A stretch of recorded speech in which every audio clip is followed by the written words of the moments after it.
Quarterbacks give you longevity and production that you don't get from any other position in Dynasty fantasy football. These are the best and safest assets that you can invest in. And today, Jeff Bell and I, we took our rankings, we combined them together to make a miniature consensus, and then we broke those quarterbacks up into tiers. Jeff, go ahead and start us off with our top tier here. I thought I had a spicy pick with my 1, 2, 3, but I see that yours is identical. So let's talk through this top tier of quarterbacks. Yeah, so I've got it broken down: Jaden Daniels, Josh Allen, Lamar Jackson. And I think that there's, if you flash back to last year, there were a lot of people that wanted to put Anthony Richardson as the quarterback one in Dynasty. And I think that there is now hesitation to treat Jaden Daniels a similar way. And I think that those two seasons could not have been more different in terms of the way Jaden Daniels looked and commanded the position and just was a dominant presence, whereas Anthony Richardson was a great fantasy accumulator, but there's major questions there on quarterbacks. And so I think that when you've got a young player that looked the way that Jaden Daniels did and was immediately that productive and that much of a difference maker, he becomes quarterback one. That's where I'm at too. And I mean, I don't want to sit here and sound the alarms on Josh Allen or Lamar Jackson, but they are both starting to get up there in age a little bit. And as we see quarterbacks cross that age 30 threshold, we typically see the rushing dip a little bit. So Jaden Daniels, I don't even think we've seen the best of it. I think that he can only get better from what we saw last year. And he has that profile that just makes for huge touchdowns and a ton of fantasy production. Answered all the questions we had about him as a passer. We know he's a great rusher, and looking at him on an upward trajectory, and Josh Allen and Lamar Jackson hitting an area where they're probably not going to, just fall off a cliff anytime soon, but maybe we see that production plateau and then start to decline over the next few years. You don't have those same concerns with Jaden Daniels.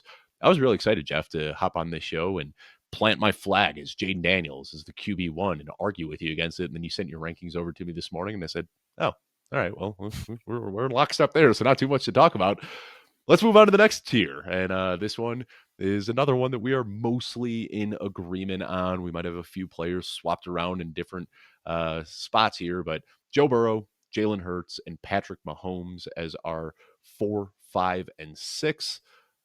Again, probably not a ton to discuss here. We can get deeper into these other tiers as we get further down the board, but I think if you're in a dynasty startup, you're going to see these 6 quarterbacks probably off the board by pick 8. You might see Jamar Chase or Justin Jefferson, maybe Malik Neighbors sneak in there beforehand. But this is basically the top 6 you're going to see in every single startup, right, Jeff? That would be my expectation. I mean, from the startups that we've done, and that's what I've seen so far, it seems to be pretty locked in step there.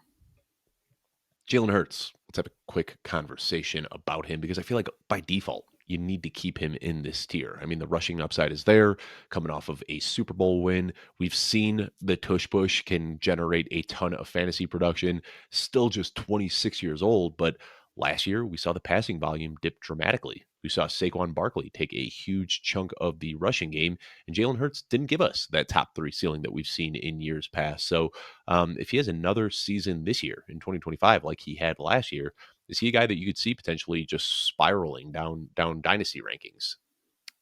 But why? Because we've already seen he was still quarterback, I think it ended up quarterback 6, or was right in there with that range. It's like 21.5 points per game, right there with Joe Burrow, with Baker Mayfield, those other quarterbacks. Jane Daniels was in the slimmer there. So it's kind of, He was the QB 8 last year on a per game basis. Yeah, he was QB 6. So behind Daniels, behind all the guys you'd expect, and then Baker Mayfield snuck in ahead of him as well. So yeah, still giving you top 6 per game production. Yeah, because he got injured and they didn't need to play him because he was going to have that bye. So they basically gave him a month off. But it's kind of one of those, you've already seen maybe the concern on the passing decline, and he still got there on points. And so if like the passing ticks back up, that's when you're back into the Lamar Jackson conversation as a significant difference maker in fantasy. So it's so much that like the game is insulated in terms of the way he gets his points with that rushing production, with those rushing touchdowns, that even if the passing volume isn't there, we've already seen it. He's still a top 5-ish quarterback. And I think that it's fair to, I wonder if there's going to be now that he's broken through, won the Super Bowl, swell of confidence in terms of him being a passer and maybe developing that area. Whereas it's on a much grander scale, but maybe similar to what's going on with Bryce Young a little bit last year, or like where like the league had kind of maybe figured out Jalen Hurts with AJ Brown in there and what that offense looks like, and they kind of had to peel back. And if you remember the last year, I think they started 2-2, and then they won basically every other game after that because they stopped throwing the ball more or less after that Saints game. And so that's where I think it's interesting to see that we've already seen that decline, but can we see him develop even more as a passer, have more confidence after winning that Super Bowl, and get back to that level where he does have the passing volume? On to the next tier here, Jeff, and this is another one where, Jeff, I love talking football with you, but sometimes it's annoying that we share so many of the same takes that we've never even talked about before. Because I was ready to come in, just like I was with Jaden Daniels as my QB1. I was going to come in guns blazing with Caleb Williams atop this tier 3 here. And I see you've got it ranked the same way. So in tier 3, we have Caleb Williams, CJ Stroud, Drake May, and Justin Herbert. And I think that that is just a perfect tier of players that have very similar ranges of outcomes. You've got some slight discrepancies in age here and there, but these are guys that it gets really tough to rank inside of these four. And I think had I, well, I not I think, about 2 weeks ago, I did my rankings and I had Caleb Williams at the back end of this tier. And then, as we often hear, when you're on the clock in a draft, is when your true rankings show. And you and I are in a draft right now where I was picking at the end of the first round. All four of these players were on the board, and I went with Caleb Williams. And it just comes down to CJ Stroud, great rookie season. But what CJ Stroud did in year two was basically what Caleb Williams did last year as a rookie, if you look at the overall production. Justin Herbert, a great player, no doubt, but we have been holding on to that hope for the last few years, and now he's approaching his age 28 season. The long-term outlook for him could get capped a little bit by that age. Drake May, very good rookie season, but Caleb Williams, better head coach, better supporting cast. They've made big investments in the offensive line, and they had similar rookie seasons. So I have Caleb Williams ahead of this year, as do you. Do you want to talk a little bit about that? Because this might surprise some people. Yeah, I don't. I mean, Caleb Williams, he's quarterback 9 on keep trade cut. I just think that people have gone too far on the reaction on. I think it was expectations was a big part of it. That expectation, you have dynasty teams that tanked 10 years, it felt like, to get Caleb Williams as the 101 in that class. And then he doesn't come out and rips it like CJ Stroud did his rookie year, doesn't have that great rookie season. And so just people react in the way that they react. And I think that you're getting an overreaction to push Caleb Williams down. I think the rushing is more than maybe people are realizing, because he flirted. He almost hit 500 rushing yards last Yeah, year. I think there was concerns obviously within that offense. They obviously made the change with Eberflus. They fired the OC in the middle of the year, didn't they? twice. Yeah, they Twice. went That's through right. three offensive coordinators last Yes. year. Yep. As a Three rookie. offensive So three coordinators and different two head offensive coaches. coordinators. And so Yeah. yeah. So that's where I think it's just overreactions too much, probably because expectations were probably too much. And They also now, didn't have a defensive coordinator last year. I mean, not that yeah, affects Caleb Williams, but just a bizarre year for the Bears it brass. was. I mean, Eberflus should not have been the coach last year. I mean, we know how that Bears organization operates, and they're going to give Eberflus that extra year. They're going to kind of default to that side versus maybe making the change that they needed to make. Now you can't get better, maybe from an offensive situation with Ben Johnson coming in there. And if Ben Johnson can salvage Jared Goff, I'm pretty confident Johnson can salvage Caleb Williams. And so I think it's, you look at the structure around him, adding the offensive talent that they did with Colson Loveland, with Luther Burden, having Ben Johnson come in there, everything should be night and day different for Caleb Williams. And I think it's, again, he didn't have any rushing touchdowns, but almost had 500 rushing Right. yards. I don't think the A little fantasy, touchdown variance would really have changed the way people are looking at him. Like, he falls into yes, the end zone 5 or 6 times, which isn't uncommon for a quarterback who's rushing for 500 plus yards. You had 5 or 6 rushing touchdowns on top of his production. It's wheels up, and everybody's looking at Caleb Williams as a top 5 guy. exactly, and that's where I'm already bullish and aggressive on the market relative for Caleb Williams.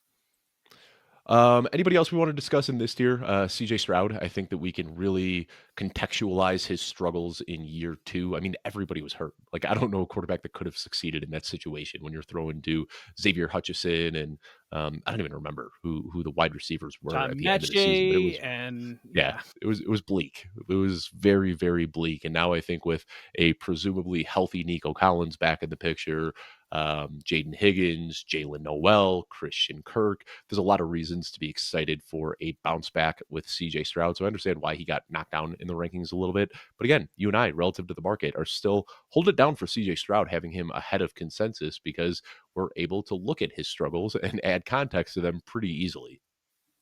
Yeah, and I think that some of that comes down to where again expectations people were putting him at their quarterback one in Dynasty after his rookie season, and I always pushed back on that because I've watched just about as much CJ Stroud as I've watched any quarterback over the last 5 years or so, and he's just not going to run. He doesn't have Yeah. any interest in running. He just never And he he can, he just doesn't want to. yes, he's just not. It's just not that type of player that wants to do it, and it's just not going. It's not going to be one of those things of well, if he adds rushing, he just doesn't care to. Yeah. Yeah, I'm with you. Let's go ahead and move on to the next tier here, Jeff. And this is a bigger tier than the ones that we have discussed previously. Inside tier four, we have Bo Nix, Kyler Murray, Jordan Love, Cameron Ward. I don't know why I said Cameron Ward. I typed Cameron Ward on the spreadsheet. I'm updating that right now. I hate it. Cam Ward, JJ McCarthy, Brock Purdy, and Trevor Lawrence.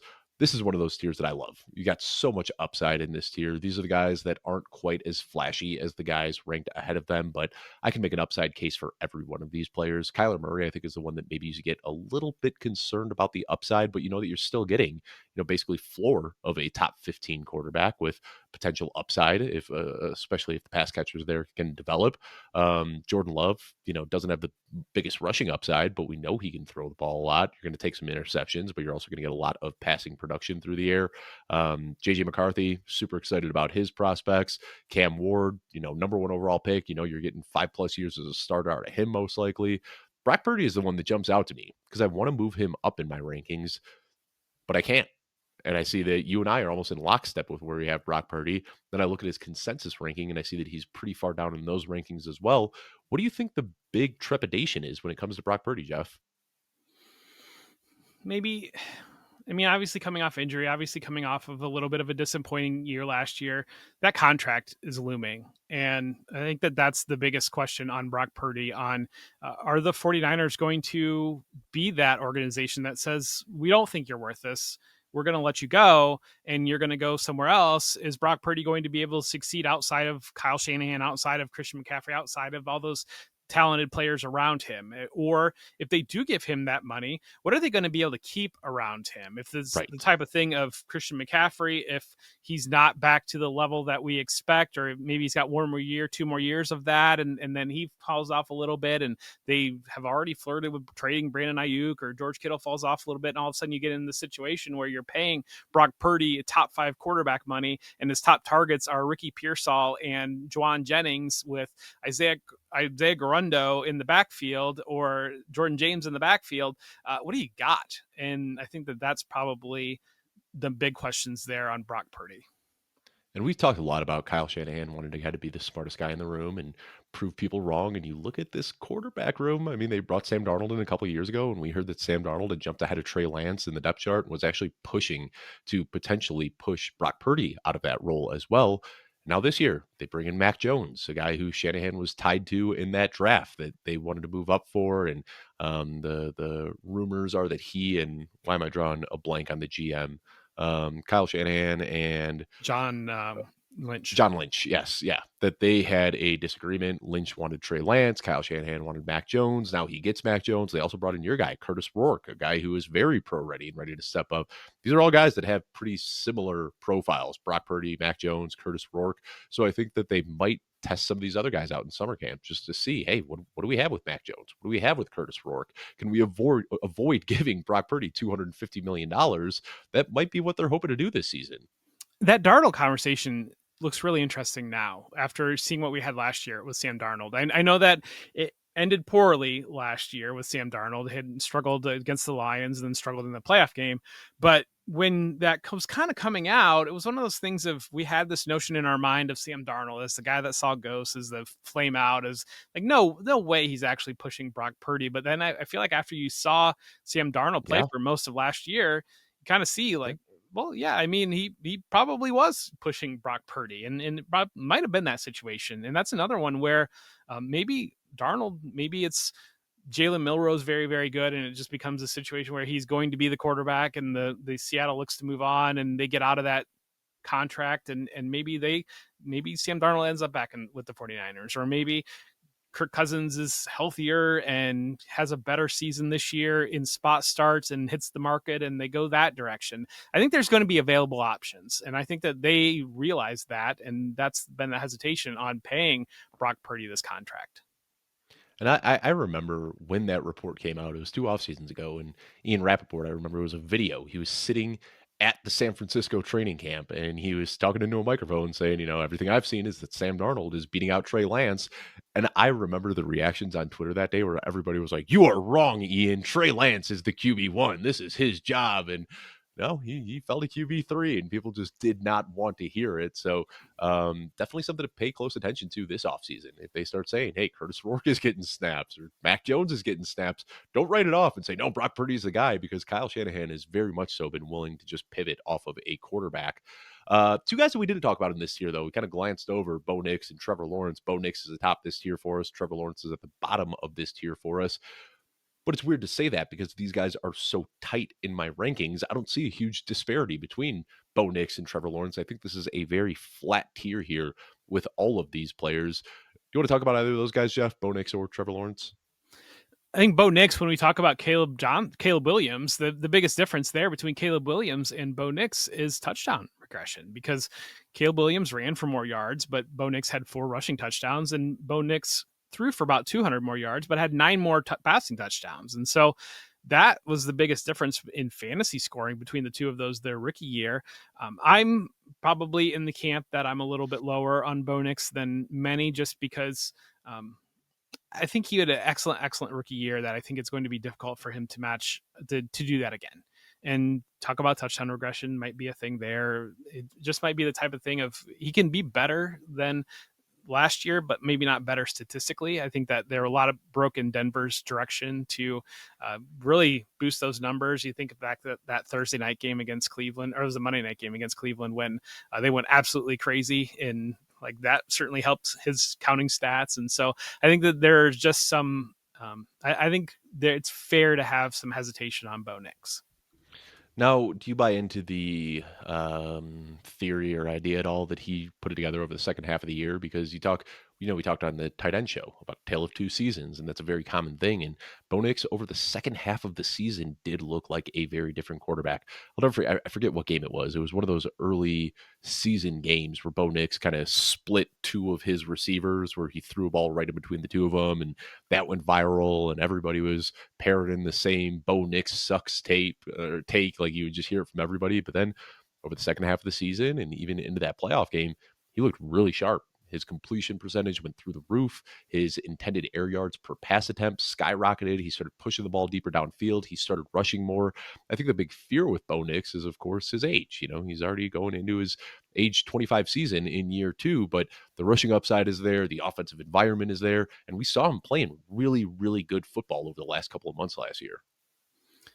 I mean, 13 of 22 for 144 yards and 1 touchdown, less than 60% completion against the Bills. Playoff game wasn't great. Playoff game. No, but you're exactly right, because it was that Steelers game when the stories came out after that game of like the players basically laughing at Bo Nix, and because they just weren't trying anything. I think it's the coaching staff allowed him to try a little bit more and to attack a little bit more, and that certainly opened things up for him. I mean, he just kind of had some big weeks, and you like to see that. We like fantasy, we like big weeks, we like scores there. I don't know. I mean, he also threw 3 picks against India, threw 2 picks in that Cleveland game I talked about, where he was a rookie, up and down, and he surprised a lot of people. And that's the other thing of like the difference between him and Caleb Williams, of he surprised everybody. He was completely forgotten about, wasn't taken in the first round of Superflex drafts, and then came in and had a great year. So we all love that. But when Caleb Williams is supposed to be the prince that was promised and falls a little bit short, that he's terrible. Let's move on to the next tier here, tier five. And this is an interesting tier where we have a mix of productive veterans and then some young upside guys as well. Baker Mayfield atop this tier, followed by Michael Penix, Bryce Young, Jared Goff, and Dak Prescott. So, like I said, you got Baker, Goff, and Prescott, three guys that are all above age 30 on decent offenses, have been productive over the last couple of years. Then we have Michael Penix going into year two and Bryce Young going into year three, guys who it doesn't really feel like have scratched the surface of their potential yet. So I don't think we need to talk about Baker, Goff, and Dak Prescott too much. You know what we're getting with those guys. I think the fear for me, again, Jeff, I'll talk about this startup that you and I are in right now. I'm passing over these guys in startups right now because it does feel like, while they are good quarterbacks, above average veterans, I'd even say, they do seem to be products of the environment that they are in. Baker Mayfield has Mike Evans and Chris Godwin that he gets to throw to. Jared Goff has Amon St. Brown and Sam Laporta and Jameson Williams. Dak Prescott is CeeDee Lamb and now George Pickens. And even Dak, we get excited about him, but hasn't really been the guy that he was in 2019 when he was the overall QB1, has yet to even come close to that production. So I see all three of these veterans as scary guys to acquire, and you need to put them somewhere in dynasty rankings. But when it comes to picking these guys in a startup, their acquisition cost is just way, way, way too high for me. Well, and really, it comes down to the youth is the tiebreaker there. When you're comparing, you're going to take a Baker Mayfield or roll the dice on JJ McCarthy, like that becomes the conversation. And well, the way that we're operating, the way we're looking at startups, we're going to roll the dice on the young player. I don't know that that's necessarily the right way to approach it. And so that's the one thought on this of, because these guys are around 30, but they could still have another 7 years of production left. And like, if you're still in the same dynasty league in 7 years, something probably went really right there. And so I They think could. maybe we're a little bit in terms of age on some of these players versus the safety that you are getting. Maybe we need to rethink this and rank them a little bit higher, because Baker Mayfield, top 5 quarterback last year, Jared Goff, back-to-back seasons of being top 7, top 8 quarterback in fantasy. And so the production is getting there, the totals are getting there. It's not, they don't have the rushing profile. You talk about the system, but they are in the Baker system. Like, Mayfield, weirdly enough, did. Like, Baker Mayfield became a rusher last year, had yeah, the he most did. rushing He yards per yeah. game of his entire career at age 30. Yeah, which he had a little bit of in college, and it didn't really show in the NFL until really last year. But I mean, Jared Goff, you talk about environment, but yeah, he is going to play with Jahmyr Gibbs, and he is going to play with Sam Laporta and Amon-Ra St. Brown. So it's like the environment boosts them up, but that environment is the environment. And I think that's my big fear. Like, I love Baker Mayfield. Like, I've talked about him for years. I don't want this to come off like I'm disparaging Baker Mayfield. He's one of my favorite players, one of my favorite personalities. But at the end of the day, this is a guy who had never thrown for 30 touchdowns in a single season. He had 1 year over 4,000 yards. And then he comes out last year, 4,500 yards, 41 touchdowns, finishes as the QB3 in fantasy. And we love to see that. But when you look at his career as a whole, that's a huge outlier. And is that outlier something that is going to regress back to his career averages going into 2026 or 2025? Maybe just playing with Mike Evans and Chris Godwin and the offense that they have in Tampa Bay can continue to prop his numbers up. But I do get a little bit nervous about some of these quarterbacks that are reaching age 30 and surrounded by good playmakers, because those situations change quickly. And look at what happened to Kirk Cousins. Yeah, he got injured as well, but look at Kirk Cousins. He leaves an offense with Justin Jefferson and TJ Hawkinson, Jordan Addison, and he's not even remotely viable in fantasy after that. And I could see similar paths for some of these quarterbacks. But Penix and Bryce Young are the guys in this tier that I do get really excited about. I mean, Michael Penix, we talked about in the tight end show. I think he's just a perfect match for Drake London and Kyle Pitts and the offensive weapons that they have there. And Bryce Young, over the final month of the season, Baker Mayfield was the only quarterback that scored as many fantasy points as Bryce Young, and now he's got Tedero McMillan as well going into year 3. I see a huge ceiling for Bryce Young. I completely agree. I don't really understand the dynasty value on these two players. And Michael Penix and keep trade cut quarterback 19, Bryce Young quarterback 20. And I'd maybe get Bryce Young a little bit because of the disappointment of last year, the way that he had that rocky rookie season, the size concerns you can't undersell that. But it's fascinating to me relative to the way that young players usually get treated in dynasty, and to see these players kind of faded. relative to where they should be going, I think. And I think Penix, quarterback 19. I mean, I've got a quarterback 15. I think he can even go higher than that ideally. I mean, would it be out of the question? You see, he's got Drake London, he's got Kyle Pitts, he's got Bijan Robinson. If everything clicks, why is he not in the conversation with like a CJ Stroud like, at some point? And so that's where you needed to see it first to be able to before you can actually put him there. And he was out of sight, out of mind for most of his rookie season. But these are the best players, I think, to acquire right now in Superflex leagues. If you're going to get a quarterback 19 value on Penix or a quarterback 20 value on Bryce Young, I would much rather make that bet than like go on Bo Nix like multiple rounds earlier. CJ Stroud is 2 years younger than Michael Penix, which I know age doesn't mean everything. They're both still very much on the right side of the age curve, but just a reminder that Penix did come into the league a little bit older, and I think You're that's going to why some people. be in trouble in 2038. I tell you what. Yeah, I mean, if you're looking that far ahead, of course, but I think that people do prefer the 23-year-old over the 25-year-old, especially when the 23-year-old has had a 4,500-yard season and has already shown the promise. I'm with you on Penix, but I think especially with the knee injuries, we're not going to see any rushing upside there. So I think he falls along with a lot of these other guys. Maybe it does make sense that he's in this tier with the Jared Goffs and the Baker Mayfields, these guys who don't have a ton of rushing upside, but if you put them in a good offensive environment and the variance breaks in their direction, they could be a top 3 quarterback like Baker Mayfield was last year. And I could definitely see that for Penix. Let's move on to the next tier, Jeff. And you and I, this is another one where I was like, I'm really not going to enjoy having to justify how low I am on Tua Tagovailoa. And then we compare our rankings, and you and I both have him at QB 24, completely in lockstep on that one. After that, we have Justin Fields, Jackson Dart, Sam Darnold, Geno Smith, and Jalen Milroe inside this tier. So a mix of veterans, rookies. Let's talk about Tua Tagovailoa and Justin Fields, though, as I think the most intriguing names in this tier. Tua, just like the guys we talked about in the tier above, doesn't have the rushing upside. If variance can break in his direction and he throws for a bunch of touchdowns, he could have a sky high ceiling like we saw 2 years ago when Tyreek Hill was pacing for 2,000 yards. But when he doesn't get that, or when he's dealing with injuries, or when his playmakers are injured, or when the variance isn't breaking in his direction, or when it gets cold outside, there's a lot of factors that really pull the floor out from underneath Tua Tagovailoa, and that's why it's just really hard for me to move him up the rankings. It is. And I mean, the concerns about, I mean, I thought he was done last year. I thought that week 2 against Buffalo, when his family was in the locker room after the game, like I legitimately thought we had seen the last play that Tua Tagovailoa was going to play on an NFL field. Obviously, he was able to come back, and certainly hoping that that's the last time we ever see anything like that. But that's on the table. And I think the other thing too is he just didn't have the production last year. He had a month where it looked like the way that it looked the previous season, but has the NFL That wasn't even him. That was him just checking down to Devon Achane. And right? Devon, like, it's not like Tua Tagovailoa is out here pushing the ball downfield. Right. Like Achane was propping up his passing production.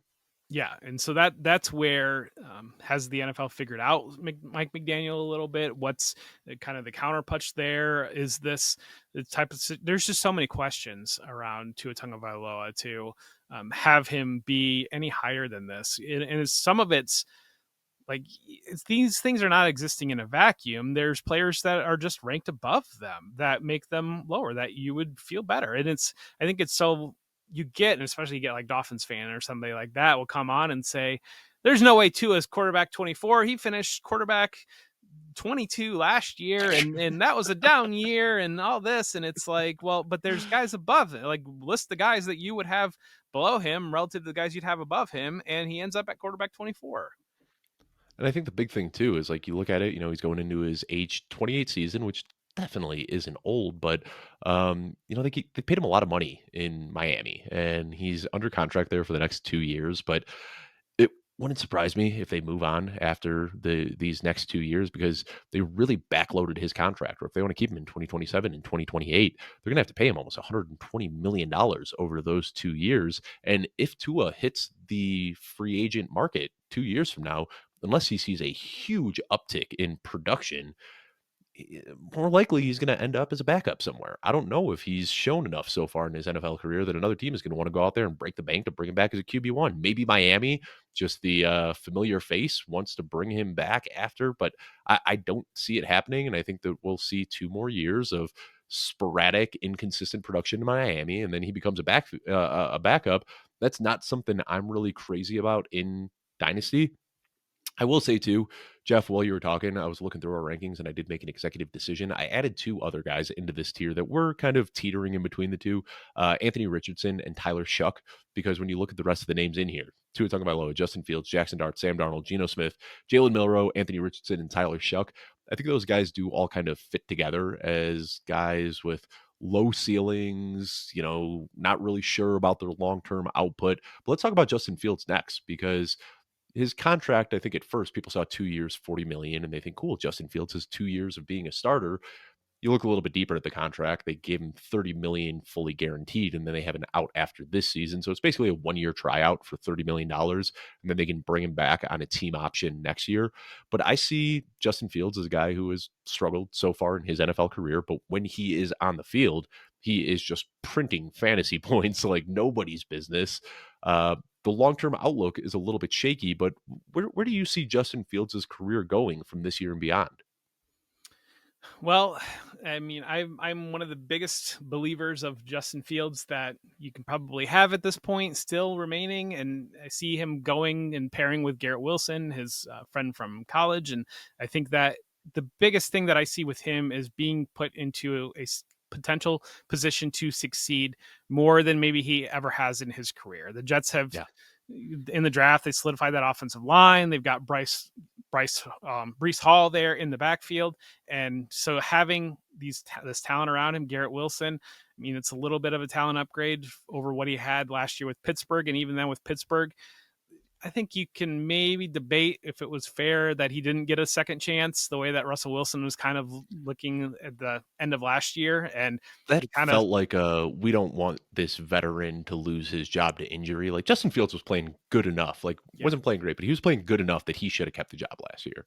Not only that, but towards the end of the season, especially like I think about that, I think it was the Bengals game that they lost, or like where the offense just looked like just not even competitive. And so I think that there were times when maybe a coach other than Mike Tomlin would have pulled Russell Wilson and put Justin Fields in.